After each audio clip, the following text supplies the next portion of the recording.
বিসমিল্লাহির রহমানির রহিম। আসসালামু আলাইকুম। আমার প্রিয় ভাই বোনেরা কেমন আছো? আশা করি আল্লাহর অশেষ মেহেরবানিতে অনেক ভালো আছো। আমি অনেক ভালো আছি। চলে আসলাম আবার সুন্দর একটা ভিডিও নিয়ে। সম্পূর্ণ ভিডিওটা দেখার অনুরোধ রইল তোমাদের প্রত্যেকের কাছে। তো যাই হোক, দেখো কাজ শুরু করে দিছি। আর সকাল হওয়ার আগে আমি কি কি কাজ করি আজকে সেটা তুলে ধরার চেষ্টা করেছি তোমাদের মাঝে। তোমরা হয়তো বা বিশ্বাস করবা না, এখন বাজে ওই ধরো 4:30টার কম হবে, তো বেশি হবে না, 4:30টাও তো বাজে না, এখনো 5-10 মিনিট হয়তো বা বাকি আছে। আমি নামাজটা পড়ে উঠেই কিন্তু কাজ শুরু করে দিছি। আর সকালবেলা বাহিরে আলো হওয়ার আগেই যেন আমার ম্যাক্সিমাম কাজ হয়ে যায়, সেটাই আমি প্রত্যেক দিন চেষ্টা করি। তাছাড়া কোনোভাবেই সম্ভব হয় না, দুইটা বাচ্চাকে নিয়ে আমি খুবই হিমশিম খেয়ে যাই। এত বড় একটা সংসার, তোমরা বুঝতেই পারতেছো।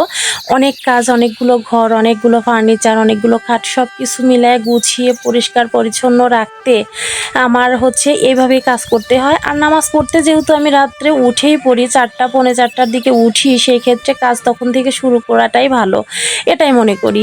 আর ধরো তোমার নামাজ যদি না পড়তাম তাহলে হয়তো কাজের জন্য উঠতে ইচ্ছা করতো না, ভালো লাগতো না। নামাজের একটা কাজেরও টেনশন থাকে, নামাজেরও টেনশন থাকে, সব কিছু মিলায়া আমার খুবই উপকার হয়, ভালো হয়। তো যাই হোক, আমি এখন ঘরটা এই 3টা ঘর ঝাড়ু দিয়ে মুছে নিলাম। এখনও কিন্তু 3টা রুম বাকি, অর্থাৎ মেয়েরা মাঝখানের রুমে ঘুমাচ্ছে, তারপরের রুমটা তো ক্লিন আছে, আমি রাত্রে ক্লিন করে রাখি, তবুও তো ঝাড় দিতে হবে, মুছতে হবে। আর এই যে ডাইনিং প্লেস, রান্নাঘর, এগুলো বাকি আছে। এই 3টা দিব আমি মেয়েদের স্কুল থেকে নিয়ে এসে দুপুরবেলা। আর ওই 3টা আমি রাত্রেই ভোরবেলায় 4:30-5টার মধ্যেই শেষ করে ফেলি। তো যাই হোক, ওই 3টা ঘর যেহেতু ক্লিন করা হয়ে গেছে, আমি রান্নার কাছে চলে এসেছি। এখন রান্না করব, সেজন্য দেখো ইলিশ মাছ দিয়ে কচু দিয়ে রান্না করব। আর সেটা কেটে নিলাম। আর রান্না করব গরুর মাংস, আর সাথে একটা ভাজি ভর্তা বা কোনো কিছু দিলেই হয়ে যাবে। তো যাই হোক, কাটাকাটি শেষ করে দেখো আমি রান্নাটা বসিয়ে দিলাম। আমি চুলায় রান্নাটা দিয়ে দিচ্ছি, 2 চুলায় 2টা দিব। এক চুলায় ওই যে পানি সিদ্ধ করে দিছি, একটু না কচুটা হাফ সিদ্ধ করে নিব, যদি ওই যে গলা টলা চুলকায়, বলা যায় না, তো আগে থেকে প্রোটেক্ট করে রাখলে ভালো, টেনশন কমবে। সেই কারণে দেখো ফ্রাই প্যানে পানি দিয়ে রাখছিলাম, ওখানে একটু লবণ দিয়ে একটু হলুদ দিয়ে সিদ্ধ করব। আর এই পাশে মশলা কষাচ্ছি, এখানে গরুর মাংস রান্না করব সেটার জন্য। তো যাই হোক, সকালের থেকে ভোরবেলা থেকে ভোর 4টা থেকে রাত 12টা পর্যন্ত এই একভাবে কাজ করার উপরেই থাকি, এত অসুস্থ শরীর নিয়ে। তারপরে আগে থেকেই করি, এখন তো অসুস্থ না হয় কয়দিন হলো হয়েছি, তারপরে বিয়ের পর থেকেই এইভাবেই চলছে আমার জীবন যুদ্ধ। তারপরেও কিন্তু শুনতে হয় শ্বশুরবাড়ি থেকে যে কি করেছি জীবনে, কি কাজ করলাম আর কি করি, অনেক সময় শুনতে হয়। আবার অনেক সময় শুনতে হয় যে না, আমি অনেক খাটতে পারি, অনেক কাজ করছি, কাজ করে করে আজকে শরীরের এই অবস্থা। আসলে শ্বশুরবাড়ি থেকে কথার শেষ নেই, শ্বশুরবাড়ি থেকে এলোমেলো কথাও শুনতে হবে, ভালোবাসার কথাও শুনতে হবে, এরই নাম শ্বশুরবাড়ি। তো যাই হোক, তোমরা অবশ্যই বুঝতে পারতেছো যে মাত্র কিন্তু একটু একটু আলো বের হচ্ছে, লাইটটা জ্বলছেই। ওই দূরে বাসাটা দেখা যাচ্ছে, ওখানেও কিন্তু লাইট জ্বলছে, তোমরা একটু ক্লিয়ার করে খেয়াল করে দেখলে বুঝতে পারবে। তো যাই হোক, একটু একটু যখন পরিষ্কার হচ্ছে, সূর্য তো ওঠেই না, একটু একটু আলো দেখাচ্ছে, তখন কিন্তু আমার রান্না এবং 3টা ঘর ক্লিন করা, কাটা বাছা সব কিছু ওকে হয়ে গেছে। এখন আমি চুলাটা মুছে নিচ্ছি, আর কিছু প্লেট বের হয়েছে বা হাঁড়ি পাতিল বের হয়েছে, ওগুলো ধুয়ে নিব, ধুয়ে নিলেই হয়ে যাবে।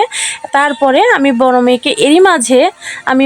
মেয়েকে এই যে চুলা মুছতেছি, যে এর মাঝে, রান্নার মাঝে না, এর মাঝে আমি বড় মেয়েকে টিউশন পড়তে দিয়ে এসেছি।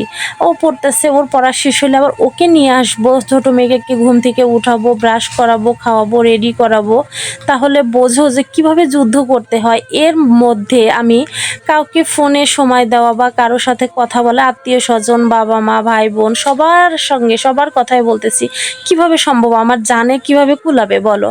এই যে দেখো রেডি হয়ে গেছি, 2টা মেয়েকে রেডি করে নিয়েছি, যে বললাম না বড় মেয়েকে এনে রেডি করব, নিজে রেডি হয়ে গেছি, এখন বের হব। এরই মাঝে কি হয়েছে জানো, দেখি ছিটাফোঁটা বৃষ্টি পড়া শুরু করলো, বসে থাকবো সেটা সহ্য হলো না।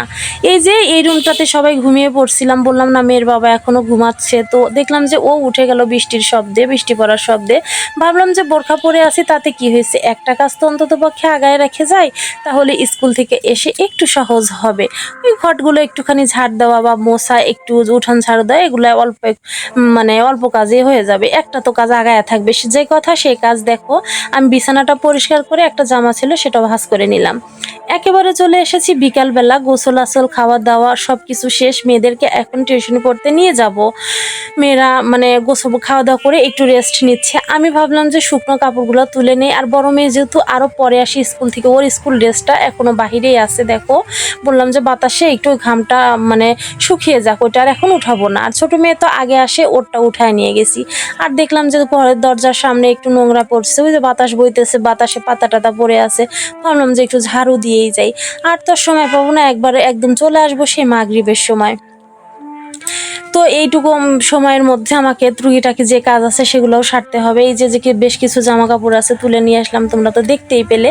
এগুলো আবার যে ভাঁজ করতেছি। আর ওই যে মেয়ে শুয়ে আছে, মেয়ের আর রেস্ট নিচ্ছে। বড় মেয়ে এখানে শুয়ে আছে, আর ছোট মেয়ে ওই যে টেবিলের মধ্যে দাঁড়িয়ে দাঁড়িয়ে কি করছে, খেলা করছে নাকি পড়ছে, যাই হোক ওদের কাজ ওরা করতেছে আর আমি আমার কাজ করতেছি। তো এইভাবেই চলে আমার রাত ভোর 4টা থেকে রাত 12টা 1টাও বেজে যায় এক একদিন। এইভাবে যুদ্ধ মানে জীবনের সঙ্গে যুদ্ধ করে চলছি। 2টা বাচ্চাকে নিয়ে, স্বামীকে নিয়ে, সংসার নিয়ে সব কিছু মিলিয়েই চলছে জীবন। তো যাই হোক তোমরা সবাই দোয়া করো আমার শরীর যেন ভালো হয়, ভালো থাকি। আর এভাবে যেন সারা জীবন সবার খেয়াল রাখতে পারি। তো আমার ভিডিওটা যদি